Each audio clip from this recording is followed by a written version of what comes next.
12 സംസ്ഥാനങ്ങളും ഒരു കേന്ദ്രഭരണ പ്രദേശവും അടക്കം 88 മണ്ഡലങ്ങൾ. 20 ലോക്സഭാ മണ്ഡലങ്ങളിലായി ജനവിധി തേടിയത് 194 പേർ. 2.77 കോടിയോളം വോട്ടർമാർ. അതിൽ ഭൂരിഭാഗം പേരും വിധി എഴുതി കഴിഞ്ഞിരിക്കുന്നു. അടുത്ത 5 വർഷം ആരുടെ കയ്യിലാകും ഇന്ത്യ എന്നത് തീരുമാനിക്കാനുള്ള ആദ്യ കടമ്പ അങ്ങനെ അവസാനിച്ചിരിക്കുകയാണ്.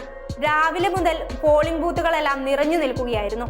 രാഹുൽ ഗാന്ധി, ലോക്സഭാ സ്പീക്കർ ഓം ബിർള, നടി ഹേമ മാലിനി, JDS നേതാവ് HD കുമാരസ്വാമി അടക്കമുള്ളവർ ഇത്തവണ ജനവിധി തേടിയവരിൽ പ്രമുഖരാണ്. രണ്ടാം ഘട്ടത്തിൽ ഏറ്റവും കൂടുതൽ മണ്ഡലങ്ങളിൽ വോട്ടെടുപ്പ് നടന്നത് കേരളത്തിലാണ്. 20 മണ്ഡലങ്ങൾ. മുഖ്യമന്ത്രി പിണറായി വിജയൻ അടക്കം പ്രമുഖ രാഷ്ട്രീയ നേതാക്കൾ എല്ലാവരും തന്നെ വോട്ട് രേഖപ്പെടുത്തിയിട്ടുണ്ട്. ഇന്ത്യ സഖ്യത്തിനും NDAക്കും ഒരുപോലെ നിർണായകമായ വിധിയെഴുത്താണ് ഇത്തവണത്തേത്. കഴിഞ്ഞ തവണത്തെ തിരഞ്ഞെടുപ്പിൽ 61 സീറ്റിലും NDA ആയിരുന്നു വിജയിച്ചിരുന്നത്. 2023 നിയമസഭാ വിജയം കർണാടകയിൽ ഉൾപ്പെടെ കോൺഗ്രസിന്റെ ആത്മവിശ്വാസം വർദ്ധിപ്പിച്ചിട്ടുണ്ട്.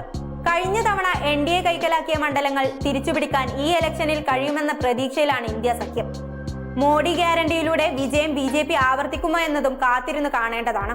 രാജ്യത്തിന്റെ വിധി എങ്ങനെ മാറിമറിയുമെന്നറിയാൻ ഇനിയും 1 മാസം നമ്മൾ കാത്തിരിക്കേണ്ടതുണ്ട്.